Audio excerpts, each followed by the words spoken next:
এমন 14টি বিধানসভা এবং পরপর গায়ে গায়ে বিধানসভা, পরপর গায়ে গায়ে বিধানসভা, যে বিধানসভাগুলোতে বিজেপির পরাজয় নিশ্চিত।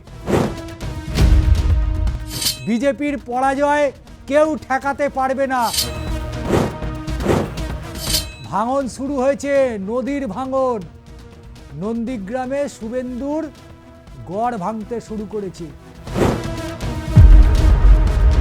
যতই করো সেটিং, আর হবে না লোডশেডিং। নমস্কার, আমি ষষ্ঠী চট্টোপাধ্যায়। শুরু করছি দাদা দিদির রাজনীতি। শুভেন্দু অধিকারী কালীঘাটে যাচ্ছেন, শুভেন্দু অধিকারী ভবানীপুর থানায় যাচ্ছেন, কিন্তু শুভেন্দু অধিকারী শেষ রক্ষা করতে পারবেন? কারণ এই বাংলায় এমন 14টি আসন রয়েছে, পরপর আসন, পরপর বিধানসভা, যেটা বিজেপি নিশ্চিত করে সেখানে পরাজিত হচ্ছে। কেউ তাদেরকে আটকাতে পারবে না। সেই 14টি বিধানসভা কোন কোন বিধানসভা? আজকের এই ভিডিওতে আমরা সেই বিধানসভা ধরে ধরে আপনাদের বিশ্লেষণ এবং ব্যাখ্যা দেব। তারপরেই আপনারা বলবেন যে সঞ্চালক যে বিধানসভার কথাগুলো বলেছে সেই বিধানসভা কেন্দ্রগুলো বিরোধীরা অর্থাৎ ভারতীয় জনতা পার্টি দাঁত ফোটাতে পারবে না। সে শুভেন্দু অধিকারী হোক বা দিলীপ ঘোষ বা শ্রমিক ভট্টাচার্য অথবা সুকান্ত মজুমদার, কারোর সাধ্য নেই এই 14টি আসন যেখান থেকে তারা জয়লাভ করতে পারে। শুধু কি তাই, দেশের প্রধানমন্ত্রী থেকে স্বরাষ্ট্রমন্ত্রী অর্থাৎ নরেন্দ্র মোদী থেকে অমিত শাহ কেউ এলেও এই 14টি আসনে বিজেপিকে জেতাতে পারবে না।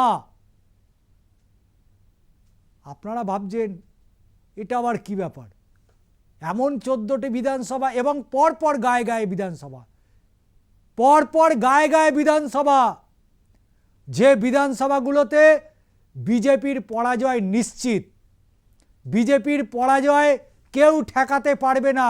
স্বয়ং প্রধানমন্ত্রী এলেও বা স্বরাষ্ট্রমন্ত্রী এলেও এই আসনগুলোকে বিজেপি কোনোভাবেই ঠেকাতে পারবে না। বিজেপির এখানে পরাজয় নিশ্চিত। 2021-এর বিধানসভা নির্বাচনেও যেমন তারা এই 14টি বিধানসভায় দাঁত ফোটাতে তারা পারেনি, 2019-এর লোকসভা, 2024-এর লোকসভা, কোথাও লোকসভা হোক বিধানসভা হোক কোথাও দাঁত ফোটাতে পারেনি বিজেপি। শুধু কি বিজেপি? কংগ্রেস, সিপিএম কেউ দাঁত ফোটাতে পারেনি। আর 26-এ বিধানসভা নির্বাচনে রাজ্যে নাকি পালাবদল হবে। 26-এ বিধানসভা নির্বাচনে নাকি 2/3 আসন নিয়ে বিজেপি নাকি পশ্চিমবঙ্গে সরকার গঠন করবে। আর চেয়ারে বসে দিবা স্বপ্ন দেখছেন যে নাকি মহাকরণ থেকে সরকার চালাবে বিজেপি। দেখুন, স্বপ্ন দেখতে কোনো অসুবিধা নেই, সেখানে পয়সাও লাগে না, দিমাগ খাটাতেও লাগে না, স্বপ্ন যে কেউ দেখতে পারে। কিন্তু সেই স্বপ্ন বাস্তবে রূপায়ণ করা বড় কঠিন। শুভেন্দু অধিকারী তো অনেক ডায়লগ দিচ্ছেন। নন্দীগ্রামে তো আস্তে আস্তে নদীতে ঢুকতে শুরু করেছে জমি। ভাঙন শুরু হয়েছে, নদীর ভাঙন। নন্দীগ্রামে শুভেন্দুর গড় ভাঙতে শুরু করেছে। আর শুভেন্দু কলকাতায় বাবুয়ানা হয়ে ঘুরে বেড়াচ্ছে। যাক, সেই সব প্রসঙ্গ বাদ দিন। কিন্তু এই 14টি আসন বিজেপি জিততে পারবে? আদৌ কোনোদিন বিজেপি জিততে পারবে এই 14টি আসনে? সম্ভব?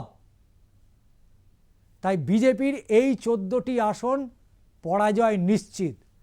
সারা রাজ্য জুড়ে হেরফের হয়ে যেতে পারে, এদিক ওদিক হয়ে যাবে, কিন্তু এই 14টি আসন বিজেপির পরাজয় নিশ্চিত।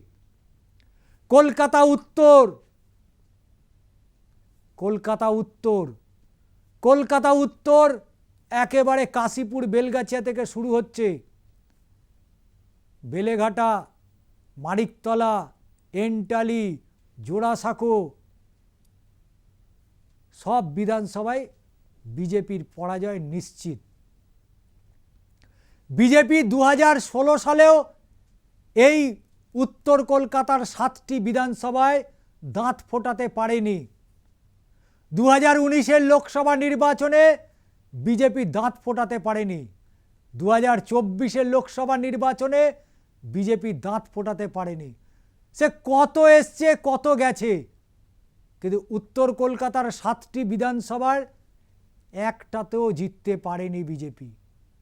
আগামীতেও পারবে না, আগামীতেও পারবে না। আপনার কি মনে হয় মানিকতলা বিধানসভা কেন্দ্রে তাপস রায় জিতবেন? আপনার কি মনে হয় বেলেঘাটায় বিজেপি জিতবে? আপনার কি এটাও মনে হচ্ছে যে এন্টালিতে স্বর্ণকমল সাহার ছেলে সন্দীপন সাহা আছে, ওখানে প্রার্থীকে প্রিয়াঙ্কা টেবরিওয়াল, মানিকতলায় তাপস রায়, পারবে জিততে? শ্যামপুকুর পারবে জিততে? কাশীপুর বেলগাছিয়া রিতেশ তিওয়ারি।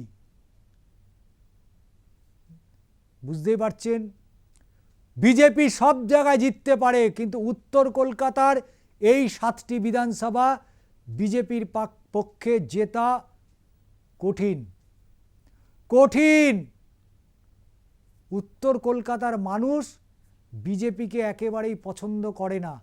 তাই তো 2006 সাল থেকে পরপর যদি আমরা নির্বাচনগুলো দেখে আসি, বামেরাও গেছে, বিজেপিও গেছে। তাই এই উত্তর কলকাতা 2011 সালের পর থেকে 4টি নির্বাচন হয়েছে।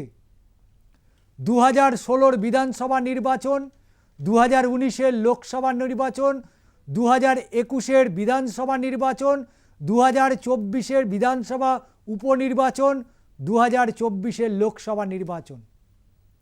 যে কটা নির্বাচন হয়েছে, একটা নির্বাচনেও বিজেপি জয়লাভ করতে পারেনি।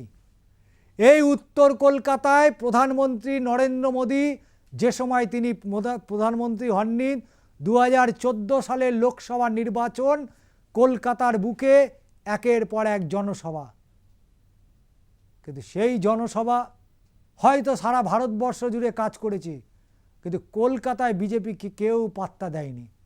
কলকাতায় বিজেপিকে কেউ পাত্তা দেয়নি, দেবে না। বিজেপির এই 7টা আসনে পরাজয় নিশ্চিত।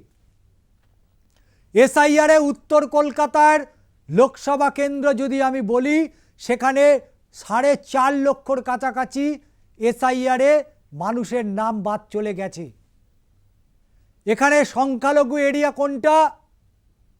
যারা কলকাতা শহরের ম্যাপ জানে, উত্তর কলকাতায় সংখ্যালঘুর যদি ম্যাপ দেখা যায়, অর্থাৎ সংখ্যালঘু ভোট, আসলে সংখ্যালঘু ভোট বলতে বিজেপির কাছে তো মুসলিম ভোট। তো বিজেপির ভাষাতেই বলি, সারা উত্তর কলকাতায় যদি আমরা হিসেব নিকেশ করি, তাহলে কয়েকটি জায়গা রয়েছে। তার মধ্যে রয়েছে কাশীপুর বেলগাছিয়া বিধানসভা কেন্দ্রের অন্তর্গত বেলগাছিয়া, তারপরে রয়েছে এন্টালি, যেখানে রাজাবাজার, পার্ক সার্কাসের কিছু একটু অংশ। তারপরে যদি উত্তর কলকাতার দিকে নজর ঘোরাই, খুব একটা সংখ্যালঘু এরিয়া নেই।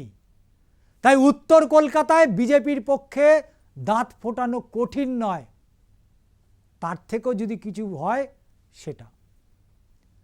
এই 7টি আসন গত 4টি বড় বড় নির্বাচন, যেখানে কেন্দ্রীয় নির্বাচন কমিশনার তিনি কেন্দ্রীয় বাহিনী দিয়ে নির্বাচন করেছে, কিন্তু সেই নির্বাচন করে সেখানে জয়লাভ করতে পারেনি। এবার 26-এর বিধানসভা নির্বাচনেও এত কিছু করছে, মেঘের আড়াল থেকে লড়াই চালাচ্ছে বিজেপির হয়ে নির্বাচন কমিশনার। এই মেঘের আড়াল থেকে যে যুদ্ধ চালানোর চেষ্টা করছে, আদতে সেটা কোনো রকম সুফল পাবে না ভারতীয় জনতা পার্টি। আর 7টি বিধানসভা কোথায় জানেন? সেটা হচ্ছে কলকাতা দক্ষিণ। আর এই কলকাতা দক্ষিণে শুভেন্দুবাবুরা সকাল থেকে রাত পর্যন্ত খালি ছুটে বেড়াচ্ছেন, কখনো কালীঘাট, কখনো ভবানীপুর থানা। পারবেন তো শুভেন্দুবাবু? এটা কিন্তু কলকাতা, এটা নন্দীগ্রাম নয়। মনে রাখবেন, এটা কলকাতা, এটা নন্দীগ্রাম নয়। আপনারা তো 2011 সাল থেকে লড়াই করেছেন। ভোট আপনাদের কিছু বেড়েছে, তার একটাই কারণ, বামেদের ভোটটা আপনারা পেয়েছিলেন। তাই যদি বামেদের ভোটটা রামে না যেত, তাহলে বিজেপি তৃতীয় স্থানে থাকার কথা, সেই তৃতীয় স্থানেই থেকে যেত, যেটা 2016 সালের বিধানসভা নির্বাচনে বিজেপির যেখানে স্থান ছিল।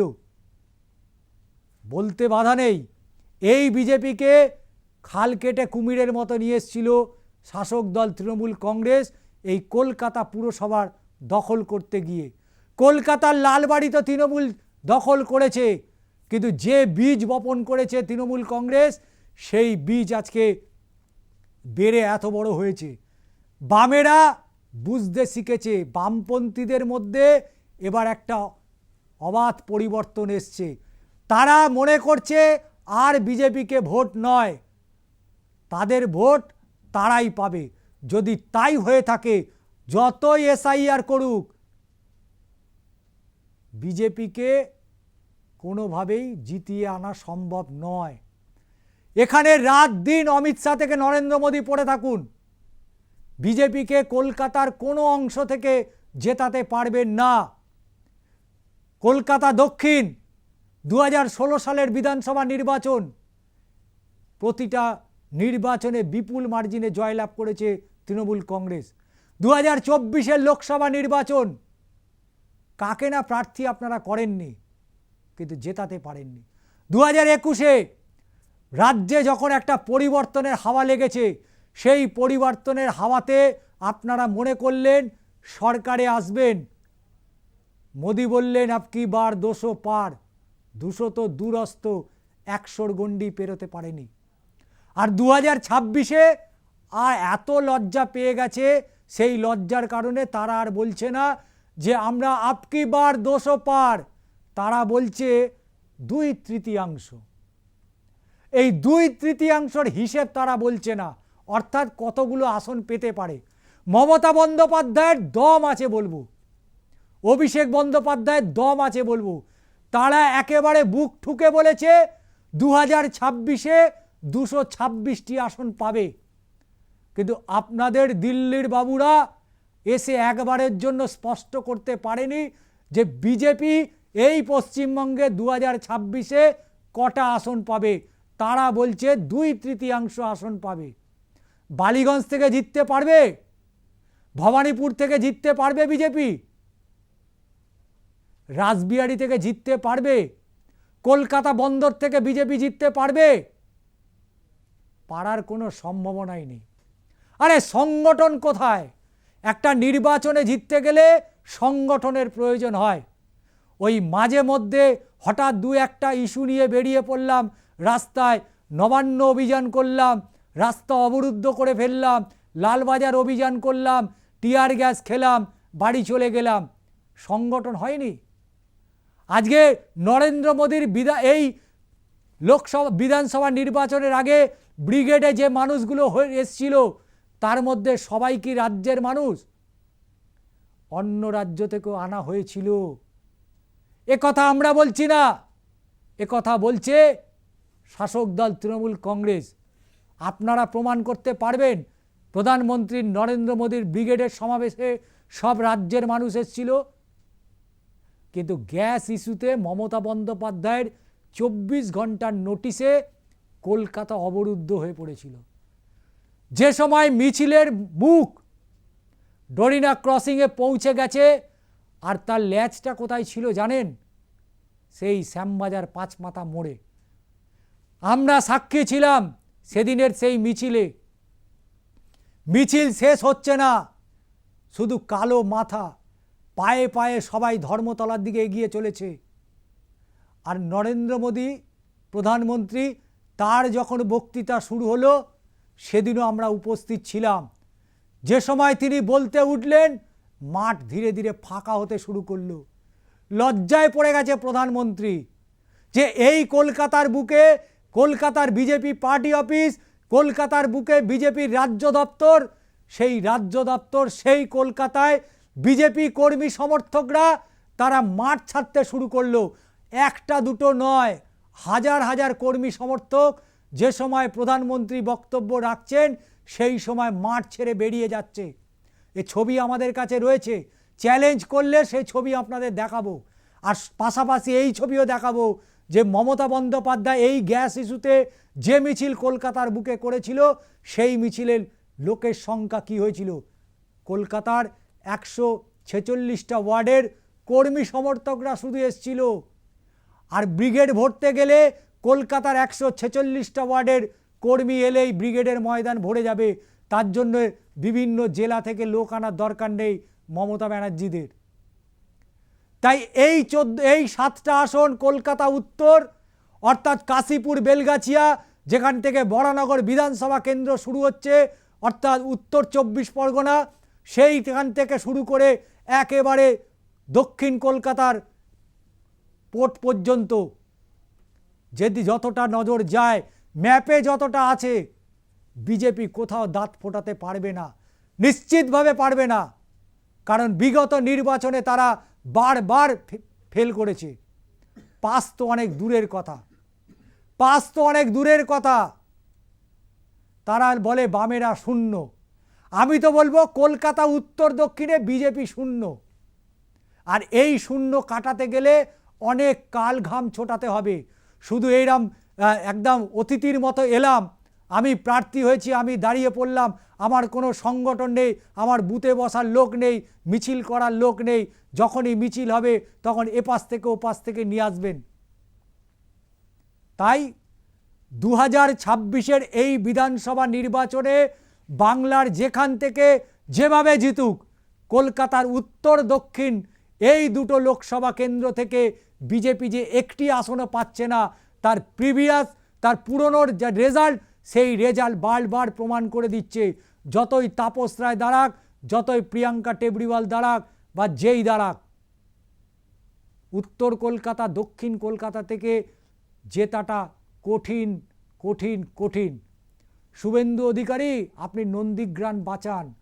নন্দীগ্রামে ভাঙন শুরু হয়েছে, নদী বাড়ছে, তৃণমূল বাড়ছে, সেই ভাঙনে আপনার নন্দীগ্রামও চলে আসছে। নামটা মনে আছে তো, পবিত্র কর। যতই করো সেটিং আর হবে না লোডশেডিং। মনে আছে তো সেই বয়ালে, বয়াল 1 এবং বয়াল 2, 2021-এর বিধানসভা নির্বাচনে যে লোডশেডিং আপনি করিয়েছিলেন, আর লোডশেডিং হওয়ার কোনো সম্ভাবনা নেই। কারণ সেই লোডশেডিংয়ের সুইচটা এখন পবিত্র করের হাতে রয়ে গেছে। তাই ভবানীপুরে না ছুটে নন্দীগ্রামে সময় দিন। কলকাতায় আপনাদের সিট পাওয়ার কোনো সম্ভাবনা নেই। লড়াই হোক রাজনৈতিকভাবে, লড়াই হোক মতদর্শের পরিপ্রেক্ষিতে, কারণ প্রতিটা রাজনৈতিক দলের নিজস্ব একটা মতাদর্শ রয়েছে। কিন্তু বিজেপির আছে কি? নেই। কারণ তাদের কাছে অনেক ইস্যু ছিল, তাদের কাছে অনেক ইস্যু ছিল এই সরকার, এই প্রশাসনের বিরুদ্ধে। একটা ইস্যু তারা প্রমাণ করতে পারেনি, একটা ইস্যুতে তারা দাঁড়াতে পারেনি, ছিটকে গেছে। আজকে অভয়ার পরিবারকে নিয়ে অনেক ছোটাছুটি করেছেন, ফেলে দিয়েছেন একেবারে মাটিতে। আজকে অভয়ার পরিবারকে বিজেপি রীতিমতো ব্যবহার করেছে। আজকে অভয়ার পরিবার যদি বিজেপিতে ব্যবহৃত না হতো, তাহলে আজকেও অভয়ার পরিবারের পাশে সেই 14ই আগস্ট 2025-এ যে পরিমাণের মানুষ তার পাশে দাঁড়িয়েছিল, আজকেও ঠিক ওই পরিমাণের মানুষ তাদের পাশে দাঁড়িয়ে লড়াই চালিয়ে যেত। কিন্তু আপনারা এই অভয়ার পরিবারকে ব্যবহার করেছেন নিজেদের রাজনৈতিক স্বার্থ চরিতার্থ করার জন্য, আর তার খেসারত অভয়ার পরিবারকে দিতে হচ্ছে। তাই অভয়ার পরিবারের মতন হাজার হাজার পরিবার এর জবাব দেবে। আপনারা শুধু রাজনৈতিক ফায়দা তুলতেই এই সমস্ত ভিকটিম পরিবারগুলোকে ব্যবহার করেন। আর মানুষ সেটা বুঝে গিয়েছে। আর কলকাতায় চালাকির দ্বারা মহৎ কাজ হয় না, কারণ কলকাতার 99% মানুষ শিক্ষিত মানুষ। তাই যতই চুগলি খাওয়ানোর চেষ্টা করুন, তাদেরকে চুগলি করে গোল দিতে পারবেন না। তো ভিডিওটি কেমন লাগলো অবশ্যই জানাতে ভুলবেন না, এবং যেতে যেতে এটুকু জানিয়ে যাই, ভিডিওটি ভালো লাগলে সাবস্ক্রাইব করুন, শেয়ার করুন এবং অবশ্যই আপনাদের মতামত জানাতে ভুলবেন না দর্শক বন্ধু।